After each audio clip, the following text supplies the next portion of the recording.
Hey, Bills Mafia. We know there's only one topic every day. All Bills, all the time.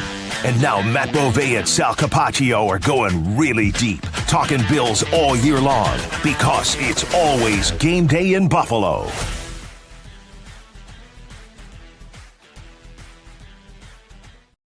Now, I don't want to mischaracterize or misspeak on what you said, Matt Beauvais, but I think the last time we were together, I said over under 1.5 Bills trades, and you said over. Yes. And I agreed. I said one feels great to me, but I would rather lean over than under, something like that. But we're at 0. They made nothing. How surprised are you? Very surprised. Not stunned. Won't go as far as saying stunned. Very surprised. I'm surprised. I also admittedly think Brandon Beane is surprised that he wasn't able to get something done. That's kind of the tone that we got from him when we heard from him earlier today. We're recording this on Wednesday afternoon. I'm very surprised. I thought they had an opportunity to make their team better. I understand there were not a lot of trades out there. Beane really tried to hammer home the fact that it does take 2 teams to tango and that they were very active in these trade talks, but I would have liked to see them get something over the finish line just to try and improve an already very injury decimated roster. So that's where I stand on it. It's not the sky is falling, but I think they should have done something. And I think it's a little disheartening that they weren't able to get something done. Yeah, I'm with you on all of that. I think there's always 2 parts to this, right? And the first part is, what should they have done? What do you want them to do? And I think there's a million things out there. And me saying Rashid Shaheed, is a guy you need to really go out there and target. If somebody say Chris Olave, a defensive end, defensive tackle, all that is fair. Then the other part of it is what they weren't able to do if they tried. We don't know what Brandon Beane did or didn't try to do. We know he tried something because he said his quote was, if he had been betting in Vegas, he would have lost because he thought the Bills would make a move, right? Yeah.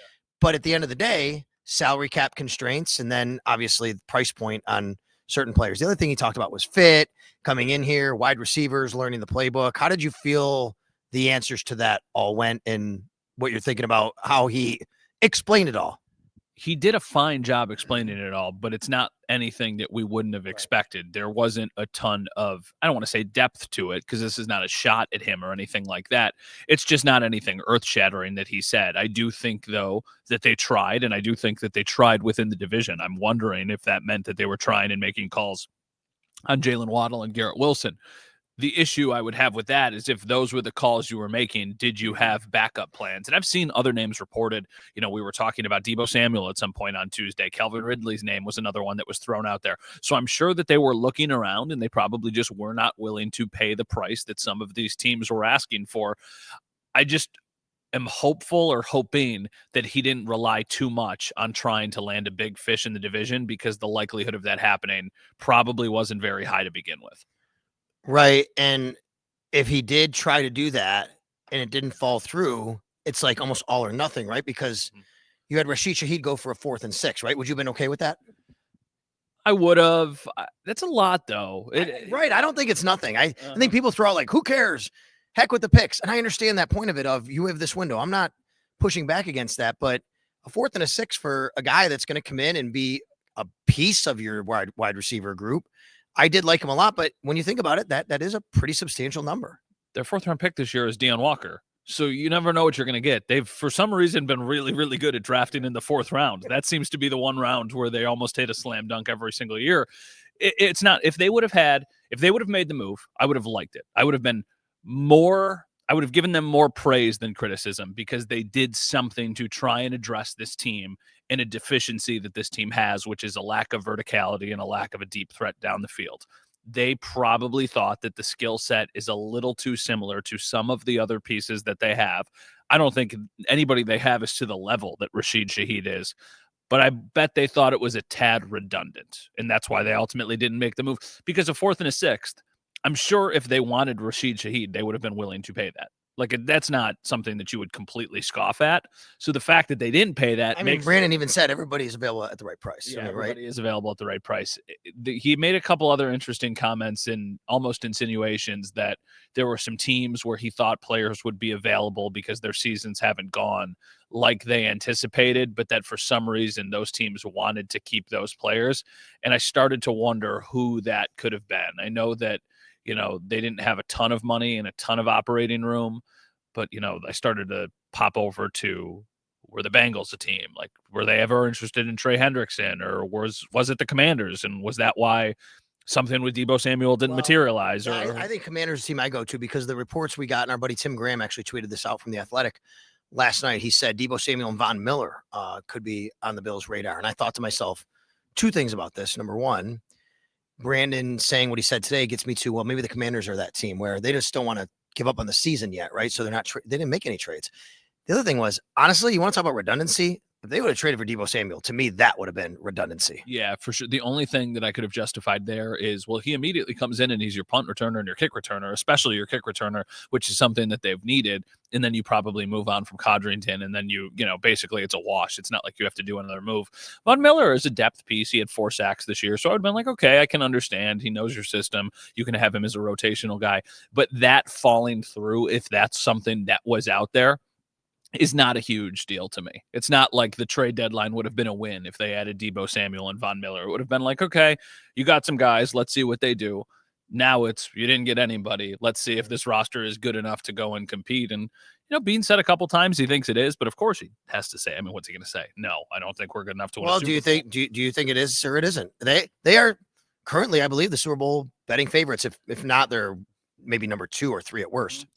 I think that they're good enough to win a Super Bowl. That doesn't mean I think that they will win a Super Bowl, because those are very different things, right? Yeah, you never know. I also would say I think that I'd still like to see them upgrade and make moves. Like, I don't think it has to be a zero-sum game here. You could want them to upgrade. I do. Matt does. I think anybody listening does. You could want them to get better.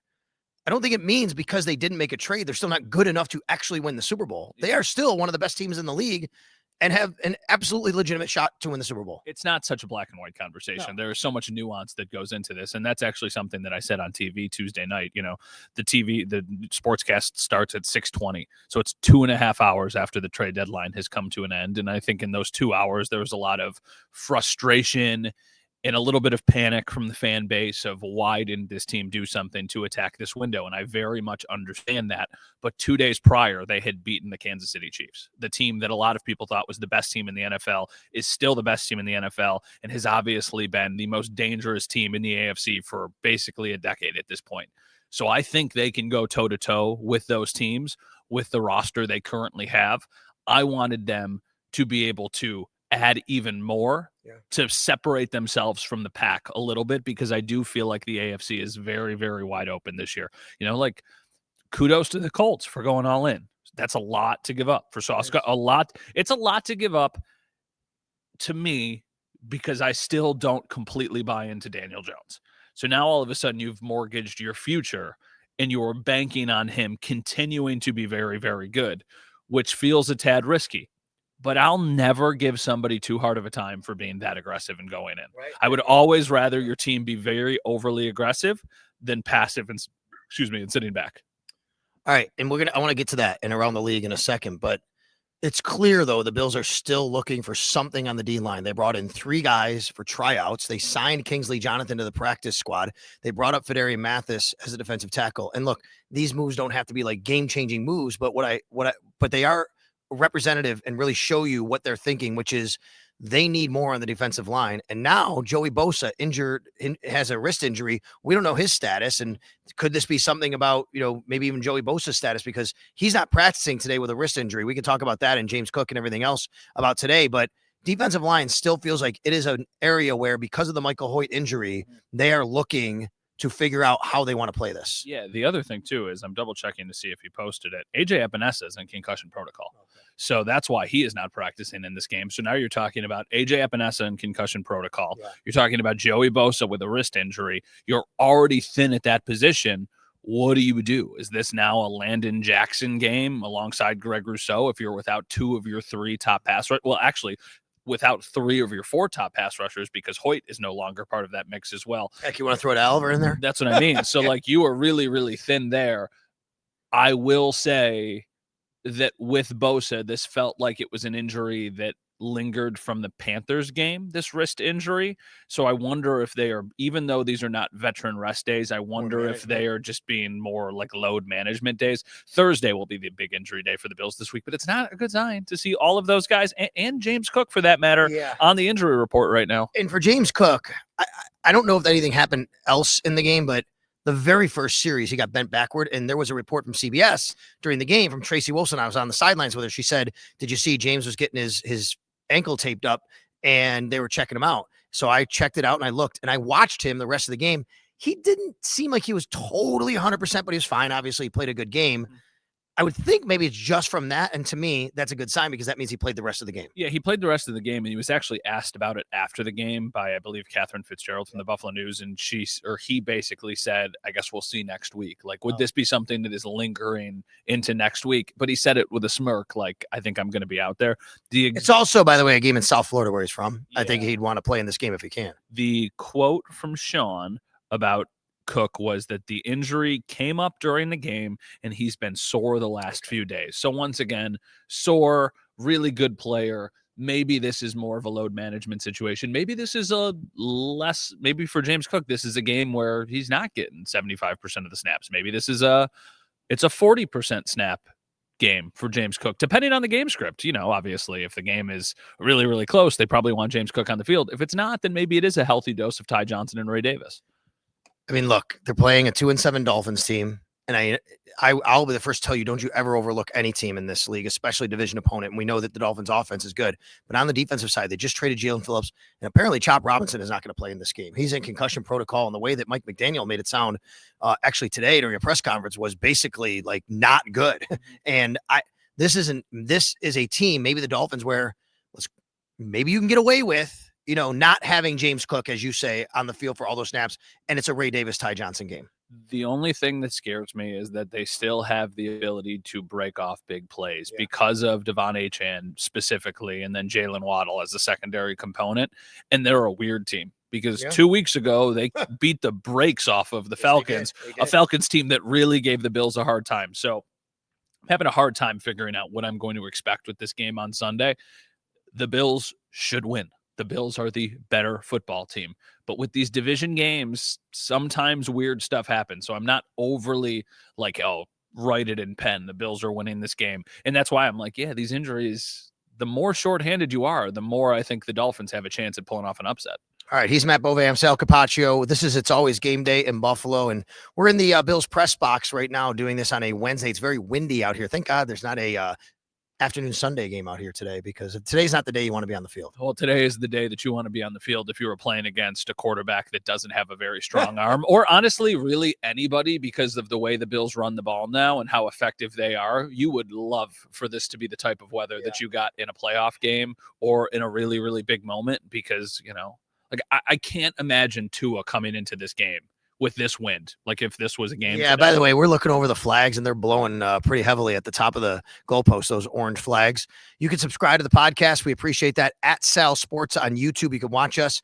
Obviously, at Matt_Bove and at Sal Sports to get all your Bills news and updates. All right, let's jump around the league. We just brought up the Dolphins. Are you surprised they didn't do more? Because I am. I thought once they traded Phillips, I'm like, okay, they're selling off parts.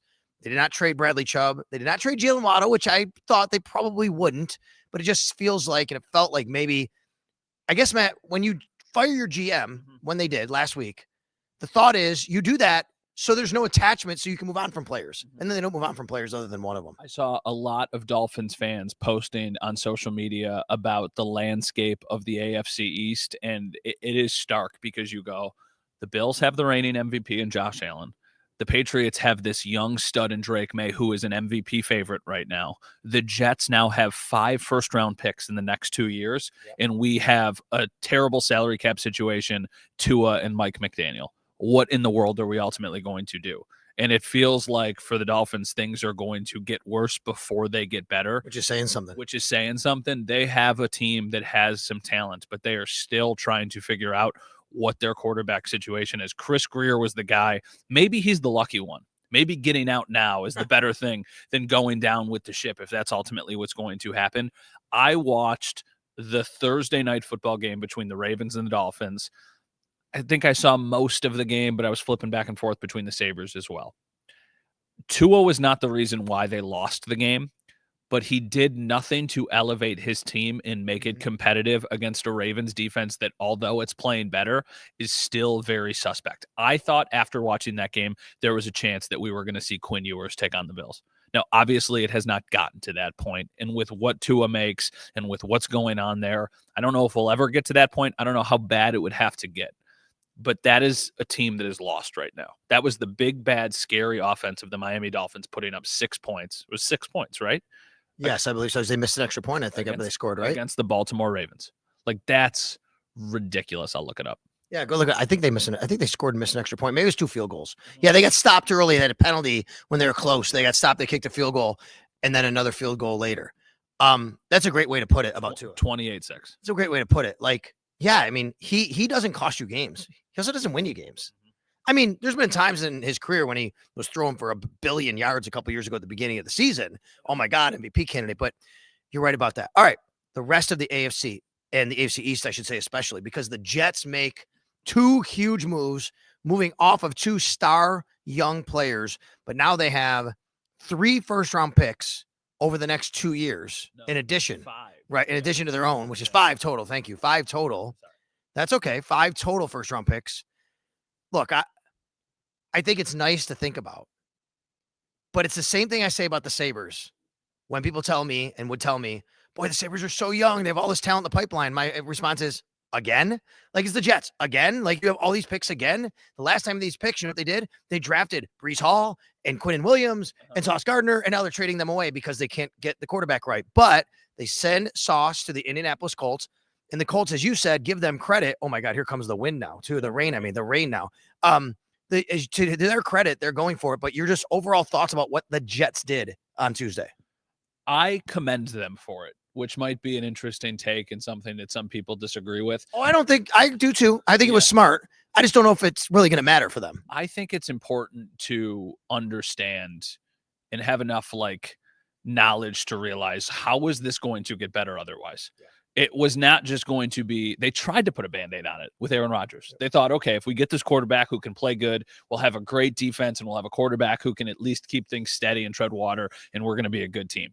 And that didn't work. Then they go out and they give Justin Fields a fine contract in free agency, and they're banking on upside. That didn't work. Of course, they draft Zach Wilson a couple years ago. That never worked. They need assets to be able to attack and try and get a quarterback. And the way you do that is in the NFL draft if you hit on a guy. Look at some of the premier young quarterbacks in the NFL right now. Obviously, Allen with the Bills, Mahomes with the Chiefs, Lamar with the Ravens. That's a different tier. But you look and you see Drake May, 3rd overall pick. Bo Nix, top, I think the 12th pick. Michael Penix, the 7th pick. Jaden Daniels, the 2nd pick. Caleb Williams, the 1st pick. You need to be able to have assets to go up there and get a guy. And if they're bad enough, which they might be able to get a guy with their own pick and then have all of those other assets to surround that player with talent on cost-controlled contracts while they are all still young. I think that is a very big piece, because if they kept Quinnen Williams, if they kept Sauce Gardner, those guys would be getting to the point in contracts where it wouldn't have been feasible to keep them when you were bringing up all of this new young talent, or they would have started to get out of their prime, which is not what you want. I mean, Quinnen Williams has played in the league a long time. He's same draft as Ed Oliver. Yeah. So everything you say is right, but it's a lot of, well, this looks good and that looks good, and if this happens and that happens, just hit the quarterback. Just get the quarterback right. That's all you need. Like, Matt, they had Sam Darnold. They screwed up Sam Darnold, I believe. They had Aaron Rodgers. He got injured. They also drafted Zach Wilson, and insert name here, that this has not worked out for them over the last several years. To me, the Jets are just spinning their tires until they figure out the right quarterback in the draft and how to develop the right quarterback after that. That's really what this comes down to. That said, they do have a great opportunity. But again, I'm not going to believe that they're going to do anything special with these picks until they actually get the quarterback to surround them. That said, too, Sauce Gardner going to Indianapolis, 2 first-round picks. Oh, one more thing on the Jets. I understand why they wouldn't trade Garrett Wilson. Yeah. Don't you want Garrett Wilson in that building when you do draft your quarterback? You do. But once again, if you're punting on whatever this team is, you want Garrett Wilson there. But I think we have seen this before, that even when these really good wide receivers are already there and a young quarterback comes in, it doesn't always create the perfect blend. It's like they're at a different point in their career where they need to produce right away, and then they become disgruntled and they ultimately decide that they no longer want to be there. Like I it's not a perfect comparison, but I almost think about Olave a little bit of like, I get why they wanted to keep Olave, but they still don't have a quarterback. He has 1 year left on his contract. Why in the world would he stay beyond that contract if they haven't figured out their quarterback yet? And that means that they have to figure it out in literally just 1 year, next year, or else that guy is going to be gone. So, that's an asset, and you could move him at the deadline next year as strictly a rental, and I'm sure that they would still get a lot, but they could have really capitalized. I feel that way about Garrett Wilson. I get why you didn't trade him in the division, but if there were teams making serious offers, I think you should have considered them. Okay, you said a little while ago you commend the Colts, and I do too. I understand. I mean, hey, you got a chance here, and who would have thought you'd be here, and you have this chance. That said, though, they just gave up 2 first-round picks. Was it the smart move to give up that much for Sauce? And second part of this, what if they just bow out in the first or second round of the playoffs? Then what are you thinking about the move? The thing that I am looking at, now this is coming from a casual observer who hasn't watched the Colts a ton. I know that they have been very, very good, and they run the ball, and the defense is great, aside from a cornerback, which is why they got one. If you put right now the Bills in a game against the Colts, I would still think the Bills, regardless, before the trade or after the trade, I don't feel very differently about the matchup. Bills are favored in that matchup if they play. That's what I mean. Yeah. So it feels like, this is a notable addition, but I don't know if it's notable enough that it immediately makes you a Super Bowl contender. I think Sauce Gardner is a very, very, very good player. He's a top 5 cornerback in the NFL. I totally get that, but I still have major questions about their quarterback. And honestly, like, they got rid of AD Mitchell, which I understand there's some issues going on there, but are we totally convinced in their passing game? I mean, their running game is good. Their offensive line is good. Their defense seems to be pretty good. They leaned more into that. It's also Jonathan Taylor. He's been in this league a long time. And Zaire Franklin on defense, he's been in this league a long time. This is not a roster that they make a trade for a young guy who's going to come up with a whole bunch of young guys. I mean, they better be right about Daniel Jones here in the foreseeable future, because if it doesn't work out this year, you don't know what you're going to get beyond that. I think that this is very similar to what we saw with like the Minnesota Vikings last year, where they were getting this unbelievable quarterback play from a journeyman, Sam Darnold, who ended up actually being a really good player and then moving on. But once again, it comes down to Daniel Jones. Everything about this team is great. Like, if you put Josh Allen or Patrick Mahomes on that team, they would be the clear-cut favorites to win the Super Bowl, and it wouldn't even be a question. But Daniel Jones is a major question mark. And just what is he? And do they have – it's weird, even though we're talking about the Bills. I feel like the Bills are built to beat teams controlling the game with the game script we saw against the Chiefs. You get a lead, you're able to run the ball, you're able to control the clock and do all that stuff and take your selective shots. I feel like the Colts have to do that. I don't know how that team would come back. If that team goes behind 10, like they did at times to the Steelers, and they have to pass the ball, I just don't think that they have a dynamic enough offense or quarterback to be able to get that done. I like Downs. I really like Tyler Warren. I think Michael Pittman is a good player. But I don't know if their quarterback is ready to go into a track meet and just go punch for punch with some of those other teams that you may need to do that against if you're getting into the playoffs. Because if you get to the playoffs, you're not controlling that game all the time. You know what I mean? Like, these are other really, really good teams. So we'll see. I think that I'm really interested to see the matchup between the Colts and the Chiefs in a couple weeks. I'm really interested to see that one. I'm glad you brought up the Chiefs, because we only have a few minutes left here. The Bills weren't the only team that didn't make any moves. Chiefs didn't make any moves. Yeah. Patriots didn't make any moves. Steelers didn't make any moves. Are you surprised? And do you think their fan bases should be just as upset as the Bills fan base is about their team? Because when I read Chiefs fans and mentions and media that I follow, Chiefs fans are pretty upset they didn't give up what the Jets wanted for Breece Hall, which apparently was a 3rd rounder, and the Chiefs are only willing to go to a 4th rounder. Like, that's kind of what's happening and coming out of Kansas City on the heels of their loss in Buffalo. You always want more, but I feel like a Chiefs fan being mad after the run that they have is absurd. Like, they have been very, very good, and they are still very, very good. They still have an unbelievable chance at making it to the Super Bowl. So it's like, okay, come on. Like, what are we I feel like we're just complaining for the sake of complaining. I think the Patriots should have done something, because I feel like the Patriots are a little bit ahead of schedule. Running back, maybe? Yeah, and I think that would have been – no, because I like Travion Henderson. I mean, apparently they don't. apparently they're just not sold on him yet. So that's interesting. I don't know. If I were them, I think that I don't know what just Receiver, something. maybe? I don't know. Yeah, receiver was the buzzy thing. I think around Butte, New we'll see England. about Butte. He was a guy that got injured on Sunday, so we'll see about that.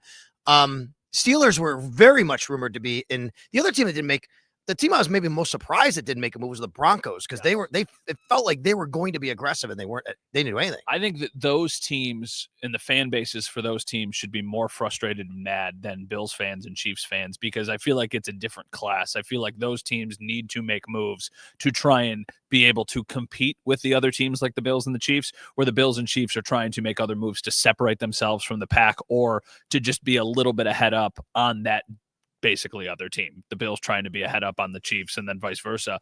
I don't buy into the Steelers a ton. I think the Steelers are the same thing that they basically always are. It's like a good team that's going to probably get to the wild card round, and I don't think that they're going to be able to go on a deep run in the playoffs. And if they do, then that's going to require Aaron Rodgers to go on an absolute heater.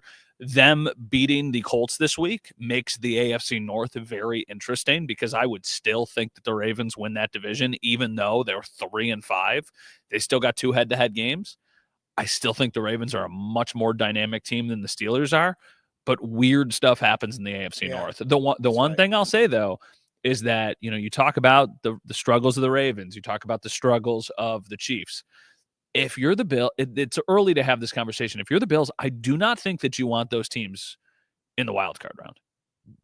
No, listen, I mean, once you get to the playoffs, anything can happen. I agree with that. But what if the Bills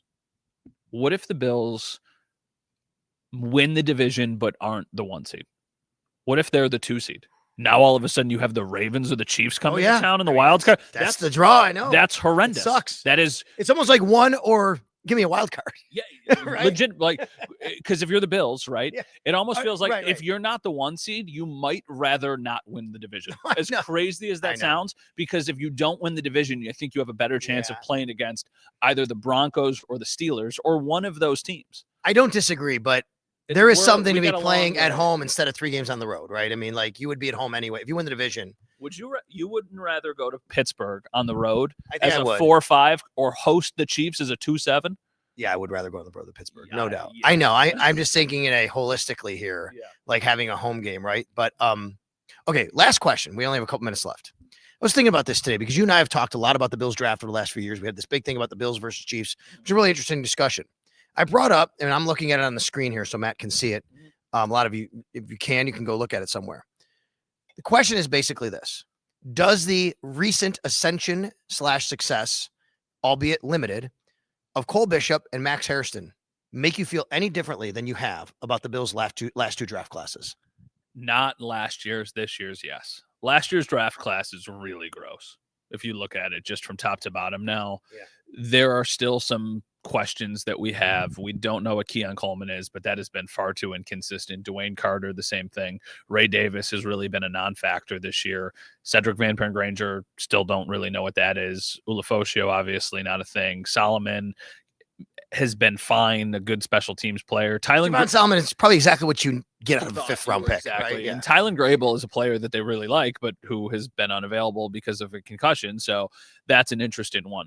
Their draft class this year, I think, looks a lot deeper and better. I'll even throw Jordan Hancock in here to a lesser degree because he's playing more and he has a 5th round pick this year. But Landon Jackson is the one that, you wish you just got more productivity out of. I agree with that. I mean, again, though, if TJ Sanders, I think TJ Sanders was a bit inconsistent anyway when he was playing, but if he could step into a role where they need him, obviously that would help a lot. But this is where the Landon Jackson, it wasn't an argument, but disagreement we had has evolved, because if he's not getting on the field now, I don't know if he ever will. That is a major problem with the injuries that they have had. And, you talk about. And do you blame, if that happens, do you blame him as just not being good enough, or do you blame the Bills for drafting a prospect? Because I think the grade was pretty commensurate around the league about what he was, a 3rd round pick. Yeah, no, I don't. Do you fault Brandon Beane then for the draft pick, or do you say the guy just obviously hasn't materialized? You know what I mean? It is very chicken and egg, because you could have said, well, he would probably be better right now if he was playing in all of these games leading up to it. But because they have better options, that's why he didn't play. But the better options aren't really that good. Right. So if they're not that good, why wasn't he playing more? It's very chicken and egg, because when they made it would be hypocritical for me to be like, oh, it was a terrible draft pick, because 6 months ago I would have said, oh yeah, there was a consensus that this guy was a good player. And we have learned over time that sometimes you have to be a little bit more patient. I just wonder though, with Hoyt, with now the Bosa wrist injury and all this stuff, Landon Jackson he's got to play. He's got to step into a role. By the way, the Bills did make a roster move on the D-line. Also, Fedarian Mathis earns a spot on the 53. Good for him. I thought he played pretty well, actually, against the Kansas City Chiefs. Let's remember, okay, Fedarian Mathis was he was a number 47 pick in the NFL draft just 3 years ago. Yeah. This is a very, very highly thought of prospect. It just hasn't worked out.